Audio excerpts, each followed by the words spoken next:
That was 58. That was the same time as I was in Sumatra. Because I had responsibility for, we had a bureau chief who was a businessman. And then I covered Indonesia, Malaysia, Singapore, Burma, Thailand, Laos, Vietnam. And one day I got it in my head that I hadn't been in Burma for a while, but I thought, well, there's this hospital up on the border between China and Burma, headed by a very old, colorful World War II figure named Gordon Seagrave. He was known as the Burma surgeon. He had been with Stilwell, General Joseph Stilwell, and American forces in the China-Burma-India theater. And he was a kind of a heroic figure. I said, well, I want to go up there and do a story about his hospital right on the border. And the AP said, sure, go ahead. So I rented a Volkswagen, and I drove 600 kilometers up to the border, and got there, and like getting out of the car, there was this tall guy standing there, and at least seemed tall to me.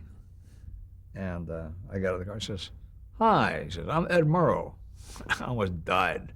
Here I was a kid listening to Murrow from London, and well, that's the kind of a guy I want to be. Wow. And here he was right in my lap almost. And he was charming, and he was friendly and encouraging, and he saw me as a young reporter. And we spent two or 3 days together. We played softball on this team, two teams that Seagrave had organized, the Sean Hill nurses and the rest of us. Seagrave was a catcher, and Murrow was a pitcher, and I don't know what. We hung out, and I remember that he was an avid smoker, the way Seagrave was. And Seagrave, we said, well, can we watch? He was going to do some surgery on a young woman who had a goiter on her neck. And he said, you can watch, no cameras, no picture, and you can't talk about me smoking while I'm operating. So we agreed to that. And of course, eventually he died. He and Murrow died within 6 months of each other of throat cancer. Now you were about and then he said, as I was leaving, Murrow said to me, kid, you belong in television. You ought to get out of that wire service business.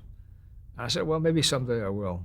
And then 2 years later, I joined NBC, and I ran into Murrow at the Democratic National Convention in Los Angeles. He said, hi, how you doing? I said, well, fine. I said, I took your advice. I said, before the wrong network. He said, don't worry, you'll end up at CBS someday.